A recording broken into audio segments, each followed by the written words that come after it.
Quantos gostavam do período de provas? Tem alguém aqui? Você, Thiago? Você não odiava as provas? É por isso que a gente odeia você. Brincadeira, tô brincando, tá bom? Mas o período de provas gosta de desafios. É isso aí. Para acabar, vamos fazer a prova, já que tem que fazer, que nem o dentista, né? Já que tem que ir, vamos logo se livrar disso aí. Enfim. Mas o período de provas, de fato, era um período desagradável para a maioria de nós. E aí, quando a gente cresce, chega na vida adulta, a gente é confrontado com a ideia de que Deus nos prova, de que Deus nos testa. E isso é algo que não nos soa bem, não é? Porque a gente cresceu tendo essa ideia de prova como algo ruim. E Deus nos testa. Eu não gostava das provas na infância, por que eu vou gostar agora? Eu queria que você acompanhasse comigo um texto da Bíblia que trata desse assunto. Eu deixei no seu guia de mensagem. O texto está de Tiago, tá bom? É o livro de Tiago. Acho que no seu guia de mensagem não tem a referência do texto, mas é o livro de Tiago. E é onde eu quero direcionar agora a sua atenção. O primeiro versículo desse texto tem uma passagem interessante aqui. E ele se apresenta e diz assim: Tiago, servo de Deus e do Senhor Jesus Cristo, às 12 tribos dispersas entre as nações, saudações. Deixe-me apenas salientar o que é muito legal aqui. Vamos parar um pouquinho no texto e eu vou explicar por que ele se apresenta assim. Tiago se refere a si mesmo como servo de Deus e do Senhor Jesus Cristo. Só que Tiago não é um discípulo como Pedro, André, Tiago e João, aqueles no barquinho. Não é ele, tá? Não é esse Tiago aí. Esse Tiago, ele é um meio-irmão de Jesus, isso mesmo. Ele é um meio-irmão de Jesus. Provavelmente ele era um irmão mais velho de Jesus, filho de José, de um relacionamento anterior que José possivelmente teve antes de se casar com Maria. Então ele é um meio-irmão de Jesus, só que ele não disse isso. Ele é humilde, né? Imagina você, eu sou irmão de Jesus, né? Eu ia contar para todo mundo, mas ele não. Ele destaca que ele é um servo de Deus, um servo de Jesus Cristo, mas ele até omite essa informação de que ele era meio-irmão de Jesus. Ele era um cara humilde, ele simplesmente diz: sou servo de Cristo, e em seguida ele saúda as 12 tribos. As 12 tribos é o povo de Israel espalhado entre as nações, né? Povo disperso, como aí está no texto. E por que esse povo estava disperso? Sabe por quê? Por perseguição. O povo estava sendo perseguido, os cristãos perseguidos, e eles estavam dispersos. Cada um catou sua família e fugiu para um canto, né? Estavam dispersos por toda aquela Ásia Menor. E eles estavam fugindo da dor, da perseguição, por seguirem a Jesus. Então, eles não estão tendo uma vida fácil, certo? Ele está sofrendo perseguição, teve que sair de casa, está vivendo como estrangeiro, fugitivo, refugiado, não está tendo uma vida fácil. Custava um preço muito alto seguir a Jesus naqueles dias onde Tiago escreveu isso. Então, Tiago ele não faz muitos rodeios, não, ele introduz logo o que ele quer falar. Se você ler algumas cartas de Paulo, Paulo começa assim: os irmãos da cidade de tal, graça e paz, quem vos fala é Paulo, e faz toda uma discussão assim, né? Você vai para a carta de João, meus filhinhos, né? Meus queridos irmãos e tal. Tiago já vai mais direto ao ponto. Não há nenhum aquecimento aqui. Quando as pessoas estão passando por algum tipo de prova, alguma dificuldade, algum desafio, você não tem tempo para ficar um rodeio. Você vai direto ao ponto, e foi exatamente isso que Tiago fez. Ele foi direto àquilo que ele queria ensinar. E aí o texto continua, se lê comigo: meus irmãos, considerem motivo de grande alegria o fato de passarem por diversas provações.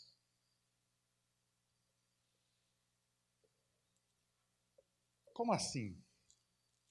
Sim, se você está sendo testado, você está passando por provações, ok?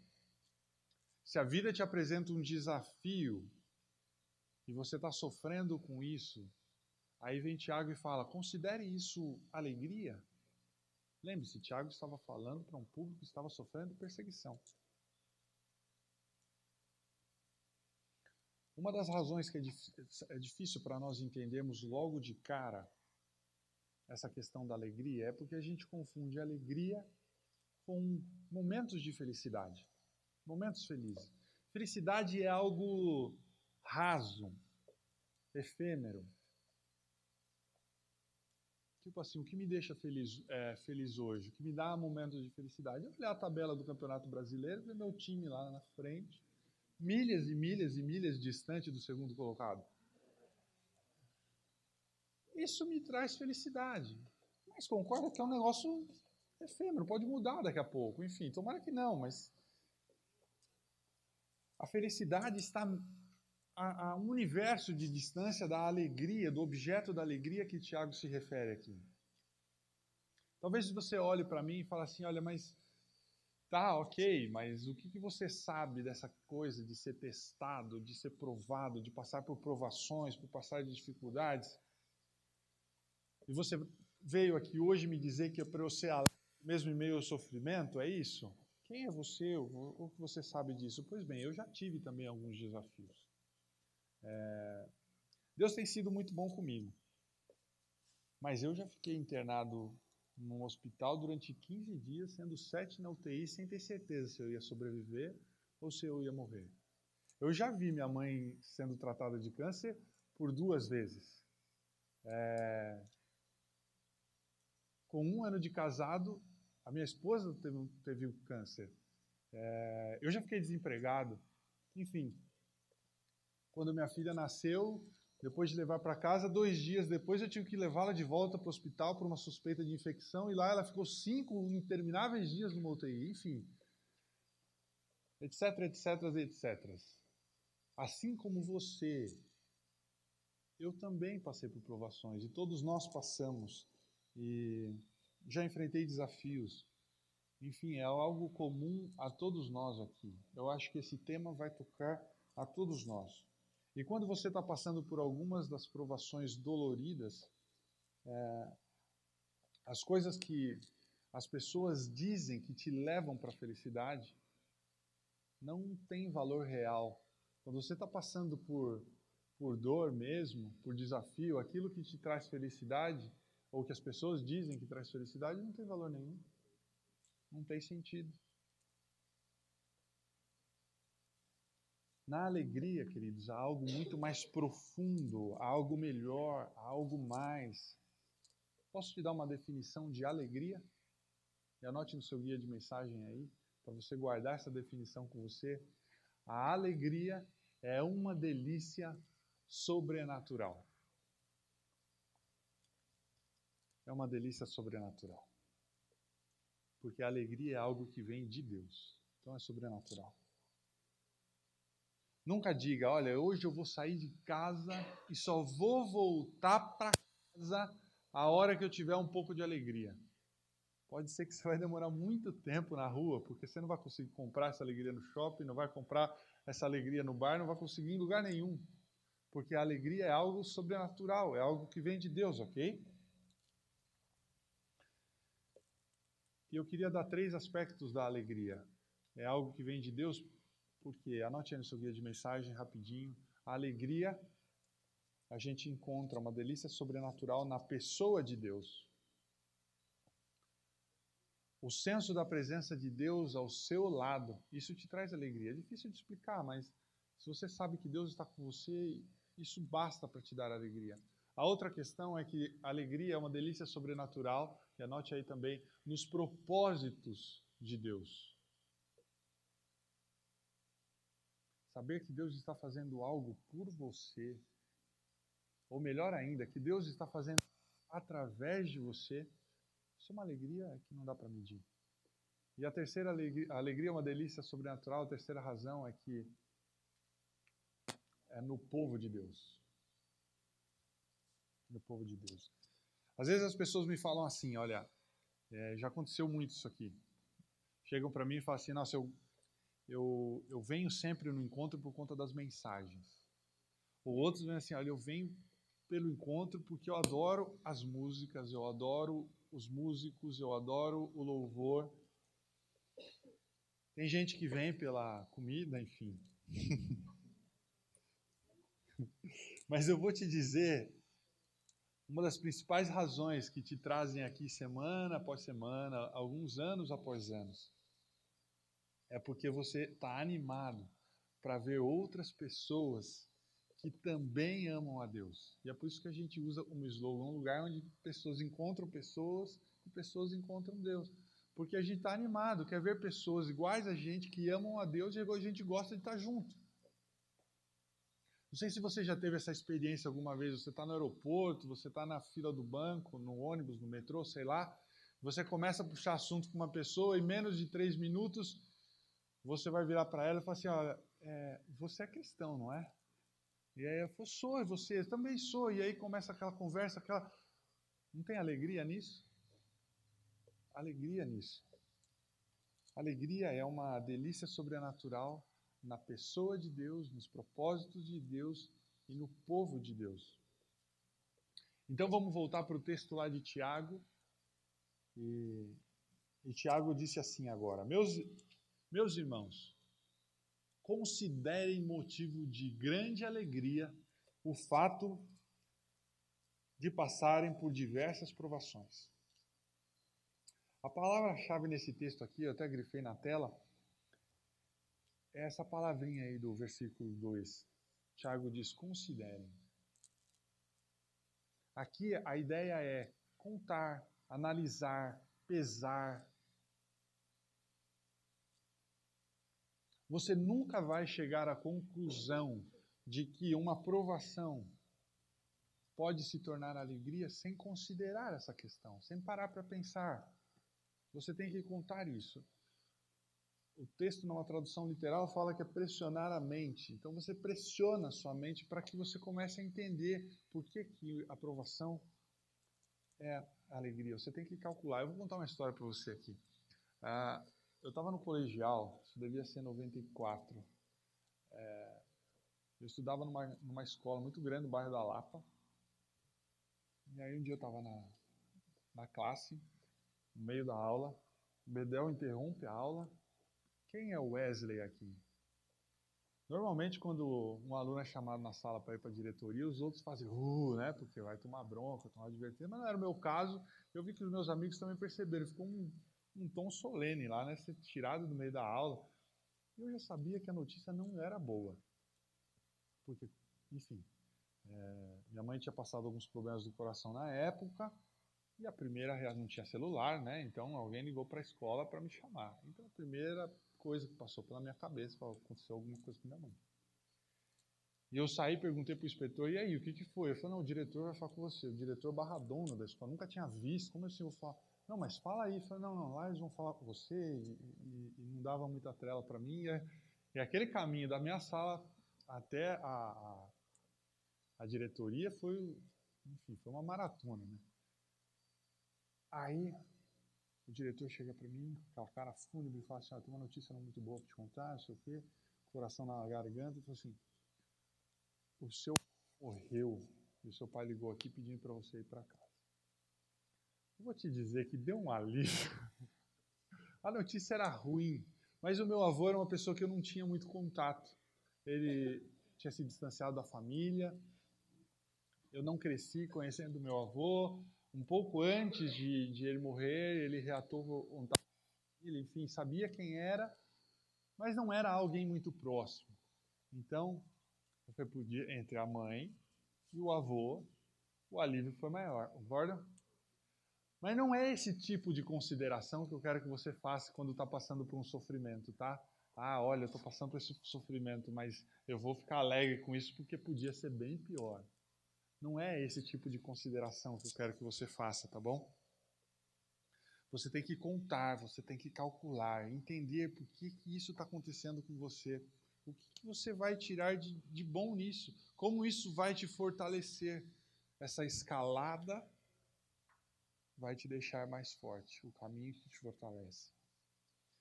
Então eu queria te dar 3 perguntas para você considerar com você mesmo, para você compreender melhor ou calcular melhor essa questão. Considerar. Como você considera? Perguntas para considerar a alegria nas provações. E a primeira é: o que aconteceu comigo? Anote aí, aconteceu comigo.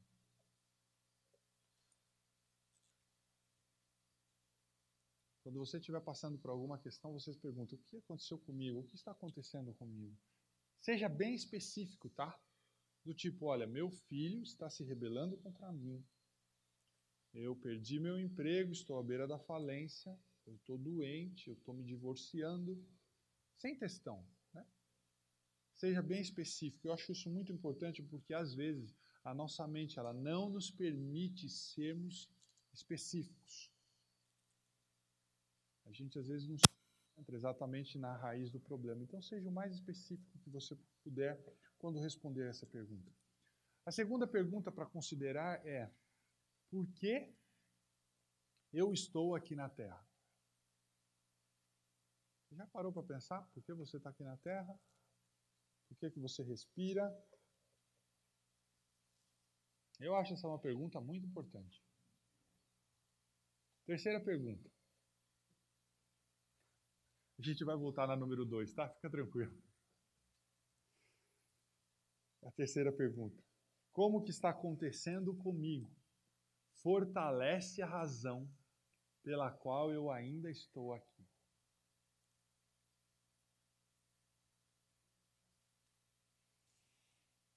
Eu gostaria de sugerir a razão pela qual você ainda está aqui, tá? Eu vou tentar te ajudar a responder a pergunta número 2, que é a mais difícil de ser respondida. Se você quiser anotar em algum lugar aí do seu guia, no verso, fica à vontade.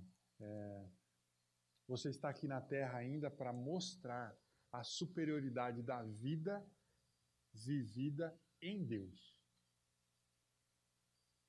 Para mostrar a superioridade da vida vivida em Deus. Você tem um recurso em Deus, em Jesus, no Espírito Santo, na Bíblia, nas promessas de Deus, no povo de Deus, que as outras pessoas não têm. Você tem recursos suficientes para que a caminhada, para que a escalada te fortaleça, que o caminho te fortaleça. Você tem esses recursos que outras pessoas não têm. E é por isso que os cristãos também têm câncer. É por isso que os cristãos também têm filhos pródigos. É por isso que os cristãos também passam por dificuldades. É por isso que os cristãos também ficam desempregados.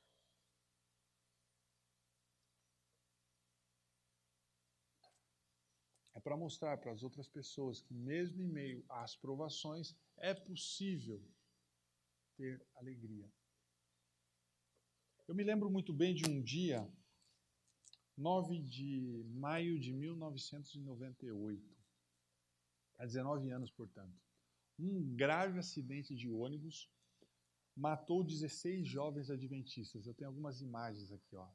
O estado de São Paulo. 14 morreram no local, mas a contagem oficial depois foram 16 jovens mortos. Eles estavam voltando de um congresso de jovens, média de idade de 20 anos, o pessoal que estava no ônibus, da cidade de Campos do Jordão. Então, assim, foram 16 mortos, muitos outros feridos. Essa daí é a Folha de São Paulo. Era um sábado à noite, o dia seguinte era o Dia das Mães.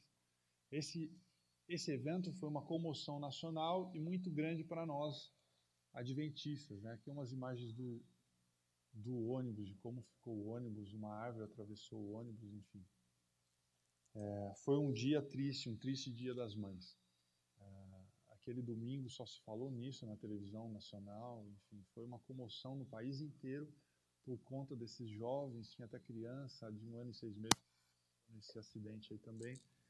Enfim, foi muito triste, talvez alguns de vocês se lembrem disso aqui. O velório foi coletivo, as grandes equipes de televisão, de jornal, cobriram aquele evento, triste evento. Mas uma coisa eu lembro e me chamou muito a atenção do destaque que alguns noticiários deram. Era de que, apesar da tristeza, que não podia deixar de ser diferente, aquele velório tinha uma característica e não havia desespero. o fato de as pessoas acreditarem nas promessas de Deus e terem a presença dos amigos trazia conforto. Havia muita tristeza e quase nenhum desespero. E eu me lembro que muitas coisas aconteceram a partir daquele acidente. Pessoas que estavam longe de Deus se reaproximaram dele. Teve sobreviventes que escreveram livros, outros dão palestras hoje, o povo cresceu, virou adulto, enfim, dão esse testemunho desse evento até hoje. E esse momento ruim fortaleceu a razão pela qual aquelas pessoas, familiares e sobreviventes envolvidos nessa tragédia, ainda estão por aqui. Fortaleceu a razão delas. Aquele episódio mostrou para as outras pessoas de que há superioridade na vida vivida em Deus. E é possível tirar alegria das provações. Voltando ao texto de Tiago. Tiago continua assim: meus irmãos, considerem motivo de grande alegria o fato de passarem por diversas provações, pois vocês sabem que a prova é uma prova, certo? Ele reafirma, é uma prova, é um desafio, é um teste. Lembre-se, a gente não gosta de teste, a gente não gosta de prova. Mas, como o Tiago falou aqui no começo, a gente está na prova, está no teste, é melhor passar logo, né? Já que é obrigado a fazer prova, você quer que isso aconteça e passe logo, que venham as férias. E você quer passar nessa prova, você quer ser aprovado. É ou não é?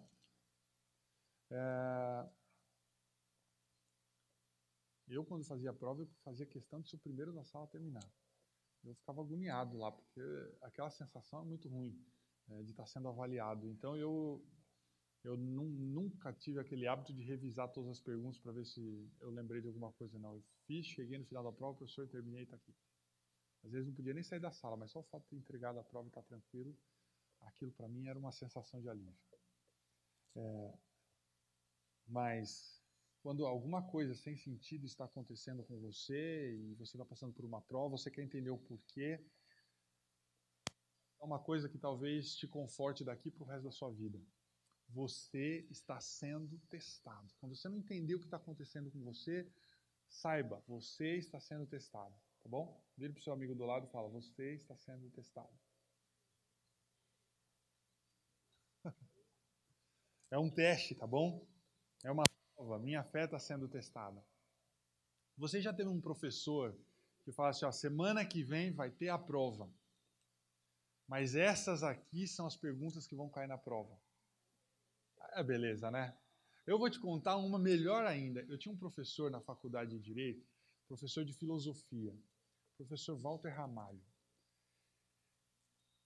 É uma das pessoas mais inteligentes e contagiantes que eu conheci em toda a minha vida, se não a mais. Ele hoje mora nos Estados Unidos, mas ele estaria aqui no nível de Clóvis Barros Filho, de Pondé, entre os filósofos aqui, Cortella. Enfim, era um cara espetacular. Ele tinha uma cultura ímpar. Ele dava uma aula assim que todo mundo ficava assistindo. E a filosofia, que é um negócio chato, se você já leu um texto de filosofia, você sabe que é um negócio meio... né? Ele deixava aquilo assim... Só que ele tinha um quê de doido também, né? Muito inteligente. E assim, eu não sei se ele era contra o sistema de avaliação dos alunos, enfim, mas as provas do professor Ramalho eram as melhores. Ele pegava e te dava um texto de filosofia, a prova dele, com algumas lacunas, igual essas lacunas que a gente deixa no guia de mensagem. E você tinha que completar aquelas lacunas. Mas sabe o melhor? O texto inteiro estava no verso da prova. Todo mundo tirava 10 de filosofia e talvez por isso amavam o professor Ramalho ainda mais. Eu até hoje quero saber quem foi o filho de Deus que foi na diretoria reclamar das provas do professor Ramalho.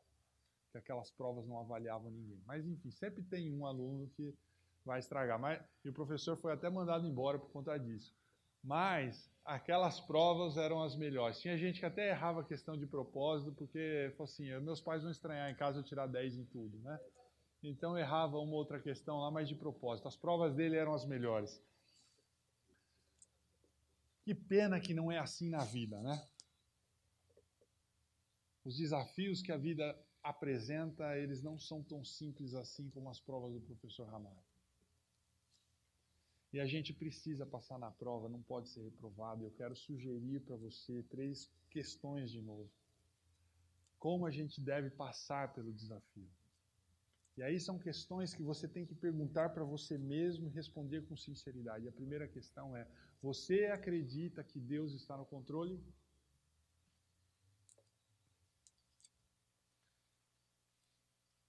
Você acredita que nada do que acontece com você,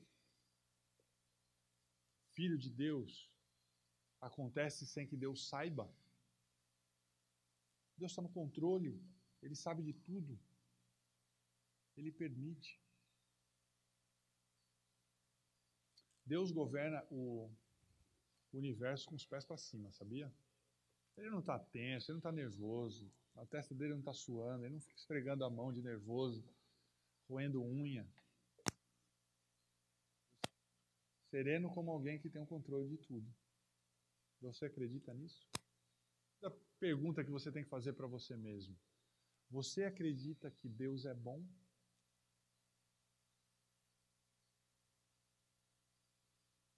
Você acredita que todas as ações de Deus são para abençoar você, trazer bondade na sua vida? Ouça agora, mesmo que não pareça isso, mesmo que não pareça assim, quando você está sofrendo, mesmo que pareça, Deus não parece bom. Se fosse bom, Ele não estava deixando acontecer isso comigo. Eu vou te dizer uma coisa, talvez você não chegou no topo ainda. Você está passando pela escalada que te fortalece, ainda não acabou. O topo ainda não chegou. Talvez você precise se fortalecer um pouquinho mais ainda para chegar lá. E às vezes o sofrimento é essa escalada, esse caminho que te fortalece, como diz a música. Tem um trecho de um livro que eu gosto muito, escrito por C.S. Lewis, um escritor cristão, diz assim: em nosso prazer Deus sussurra, em nossa consciência Deus fala, e em nossa dor Deus grita. O sofrimento é o megafone de Deus para despertar um mundo surdo.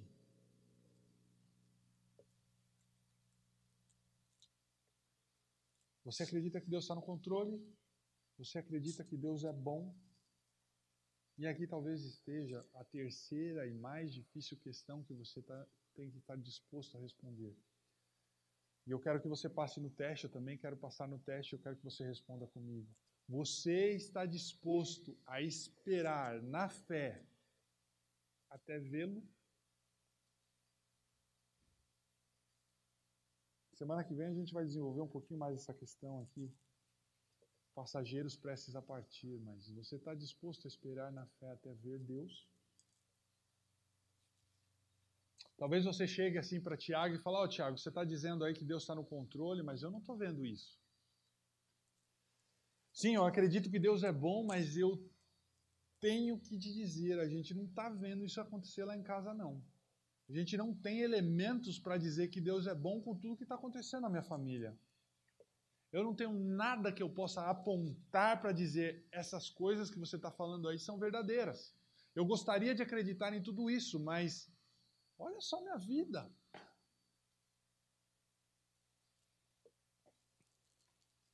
Por isso que a pergunta 3 é uma pergunta crítica. Você está disposto a esperar? Esperar na fé até ver Deus, ou até ver o resultado final do julgamento de Deus, até ver o propósito de Deus se cumprir na sua vida. Você está disposto a esperar? O apóstolo Paulo disse o seguinte, lá em Gálatas 6, verso 9, ele diz assim: não nos cansemos de fazer o que é correto, porque em pouco tempo teremos uma colheita de bênçãos, se não desanimarmos nem desistirmos. A gente tem que resistir, esperar, aguentar. E aí eu quero continuar, voltar para o texto de Tiago, está aí no seu guia também. Meus irmãos, considerem motivo de grande alegria o fato de passarem por diversas provações, pois vocês sabem que a prova da sua fé produz o quê? Perseverança. Essa palavra perseverança, a tradução literal dela é permanecer sob. Então eu vou de outra forma para você. Pode passar, Edu. Meus irmãos, considerem motivo de grande alegria o fato de passarem por diversas provações, pois vocês sabem que a prova da sua fé produz a capacidade de permanecer sob. O que Deus está querendo produzir em você é a capacidade de permanecer sob alguma coisa. Agora, qual é a primeira coisa que a gente faz quando está sob uma prova? A gente procura uma rampa de saída, ok? A gente quer sair logo. Eu não quero esse teste, eu não fiz questão de passar por ele, eu não me inscrevi. Normalmente a gente quer se livrar o mais rápido possível dessa estrada, eu nem sei como eu cheguei aqui. Eu não me inscrevi para isso. Eu não sabia que o casamento era tão difícil assim. Eu quero sair disso, eu não sabia que essa paternidade ia dar tanto trabalho. Eu quero fugir. Eu vou para uma empresa diferente, não aguento mais meu chefe. Eu vou para uma igreja diferente, essa igreja onde eu estou não é mais a mesma. Cansei do meu pastor, eu vou procurar um pastor novo, enfim. Normalmente, quando a gente está passando por dificuldades, a gente quer se livrar da prova. O que Deus está querendo ensinar para você e para mim é o seguinte, é que isso está acontecendo com você, é porque Ele está testando a sua fé para produzir perseverança. Talvez essa perseverança seja a palavra mais importante depois da fé na vida cristã. Deus está ensinando a você a viver sob pressão. Preciso de um voluntário aqui. Cristiano Rangel. Vem aqui, eu preciso de um voluntário, vai. Voluntário.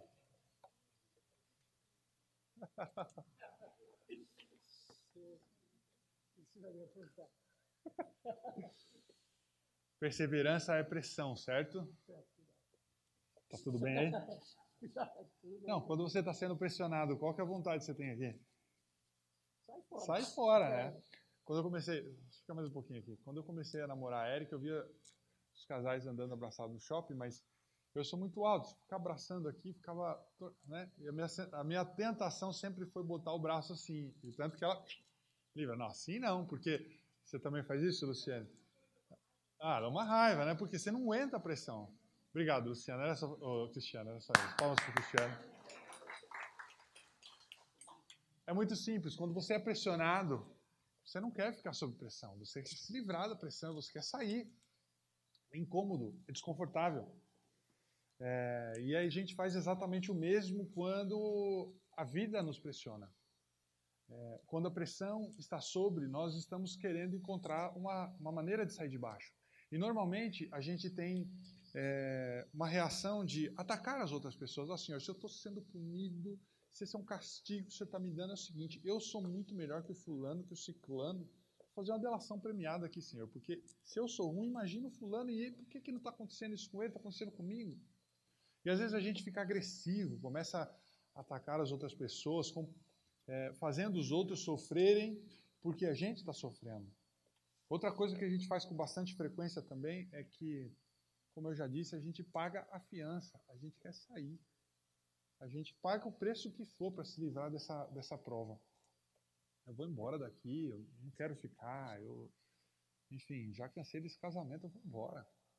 Eu já cansei desse emprego, eu vou embora. E aí, às vezes, a vida piora porque você não aguentou permanecer sob. E o terceiro, que eu acho honestamente o pior, é quando a pressão vem nos ombros, as pessoas dobram os joelhos e desistem, se entregam, enfim.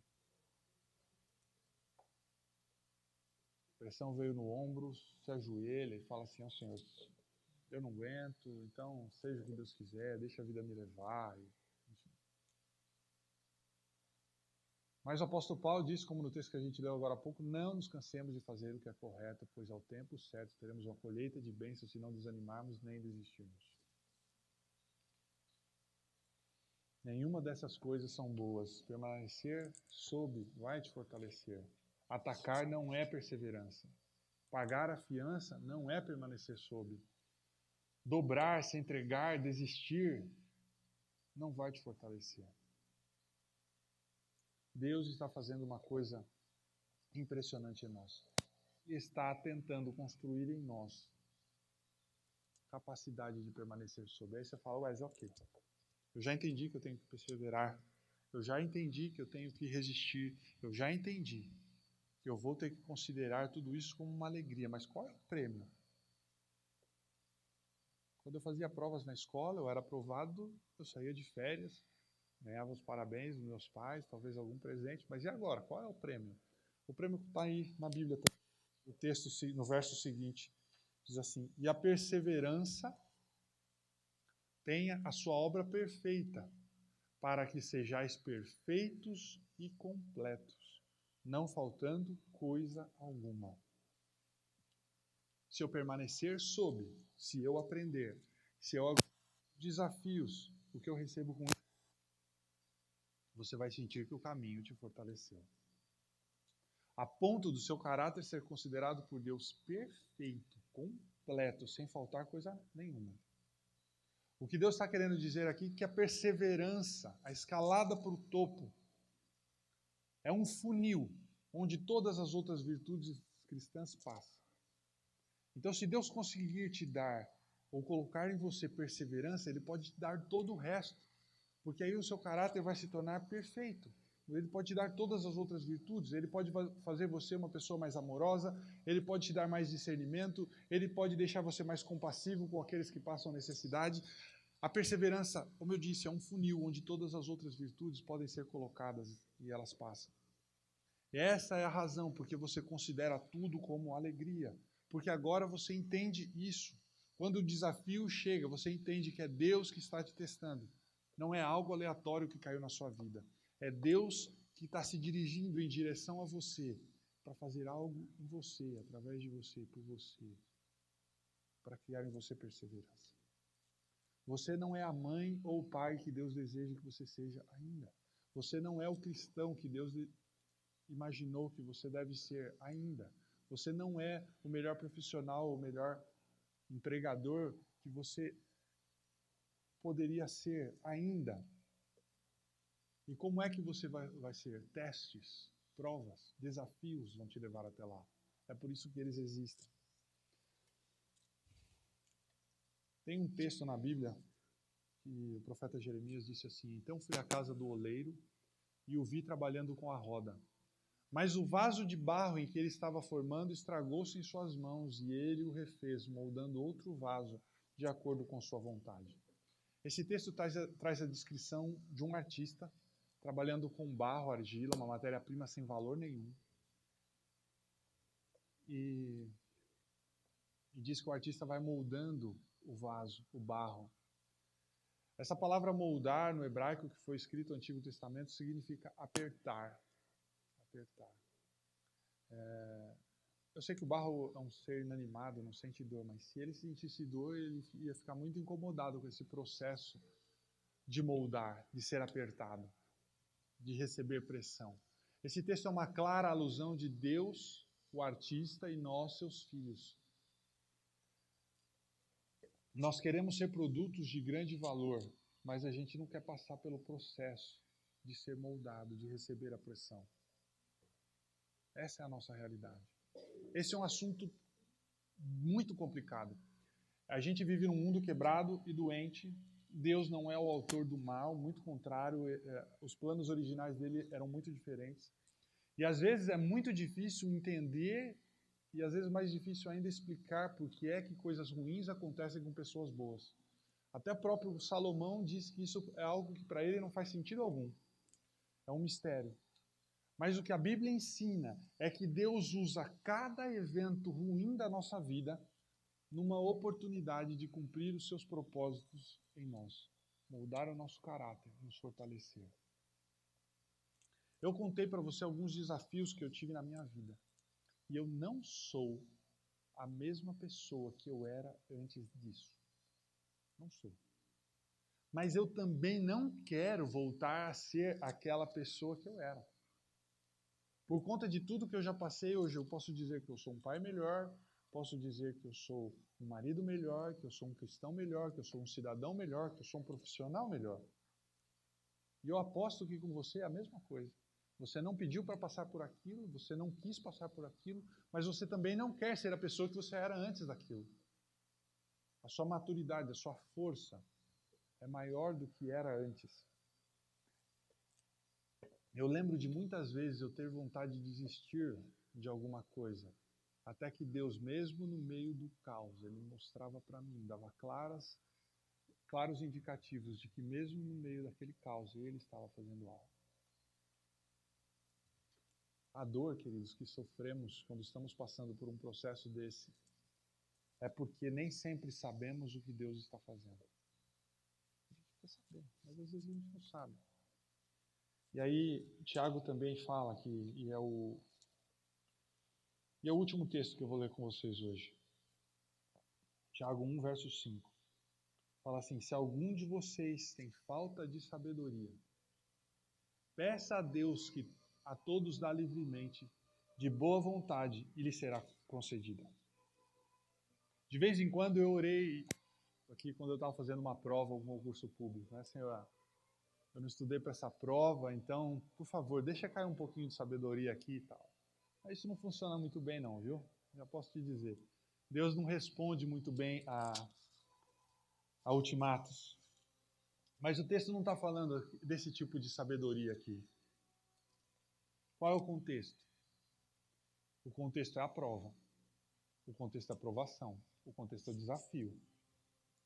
É passar no teste. É permanecer sob. É perseverança. Se você tem falta de sabedoria sobre isso, peça para Deus. Essa é uma oração que Ele não vai se negar a responder para você. Você ora essa oração. O Senhor diz: o que o Senhor está tentando me ensinar? O que o Senhor quer fazer com que eu aprenda através disso? Como é que o Senhor quer me fazer melhor através dessa aprovação? Você ora isso, Deus te responde. Quando a Érica, minha esposa, tinha 20 anos, a gente nem namorava ainda, ela começou a ter um incômodo nas costas. E começou a piorar muito rápido, muito mesmo.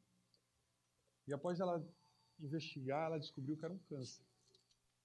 E se você é hipocondríaco e está tendo dor nas costas e por algum motivo a sua mente falou: será que é um câncer? Fala: calma, no seu caso é só sua má postura mesmo, tá? Ou sedentarismo. Mas no caso dela era algo mais grave. A situação delas piorou assim em poucos dias. Foi algo muito rápido. Era um câncer raro, que normalmente acontece nas costas, no braço e nas pernas, mas no caso dela aconteceu nas costas. E aquele tumor crescia rápido mesmo, o caso foi documentado, tamanha a sua raridade. E ela foi operada usando uma técnica cirúrgica experimental. E graças a Deus e a competente equipe médica, tirando a cicatriz de um pouco de 50 e poucos pontos nas costas, ela hoje não tem sequelas. Quando eu estava preparando essa mensagem, a gente estava conversando sobre isso e ela falou que simplesmente naquela época ela não entendia o porquê estava passando por aquilo. Primeiro, a doença em si, nova. O segundo, porque aquela gravidade, aquela grave tão rápido, tão agressivo, que um dia ela estava andando, no outro dia ela não aguentava de tanta dor, estava incapacitada e tinha que passar o dia inteiro dentro de uma banheira de água quente para aguentar. Então ela não entendia. Mas o ponto que eu quero chegar com você é dizer o seguinte: foi só por conta desse câncer raro e super agressivo, que a incapacitou em poucos dias a ponto de conseguir andar, foi só por isso, que ela não estava dentro daquele ônibus no dia 9 de maio de 1998.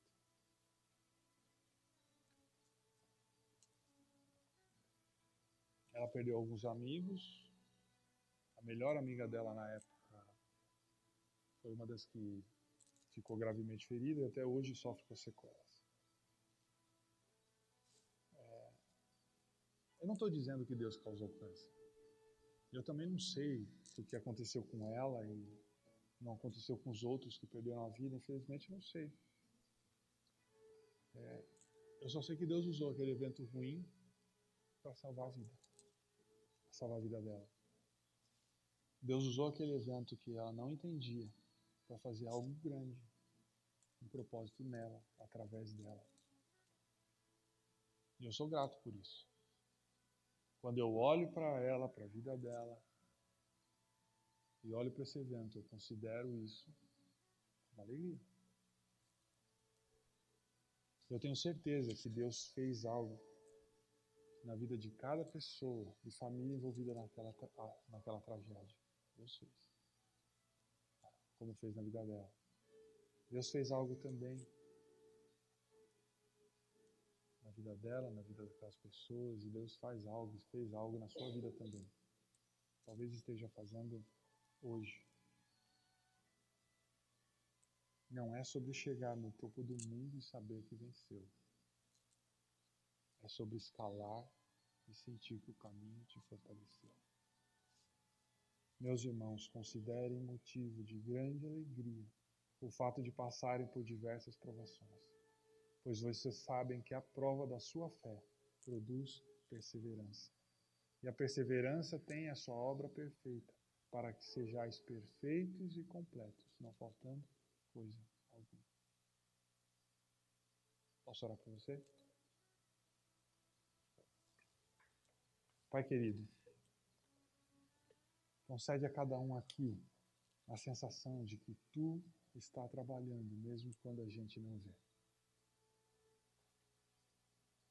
Mesmo quando a gente não entende os desafios que a vida nos impõe, dá-nos a sensação de que o Senhor está deixando a gente mais forte, desenvolvendo em nós a capacidade de pressão, a capacidade de...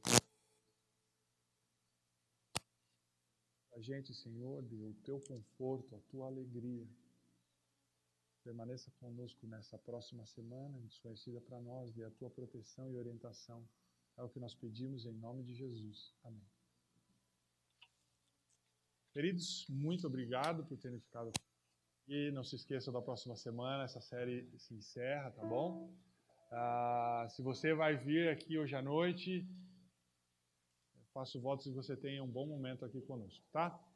Hoje é o último sábado do mês de julho, a gente tem o nosso coffee break, mas a gente canta parabéns para os aniversariantes do mês de julho, tá bom? Uma boa semana e até a próxima.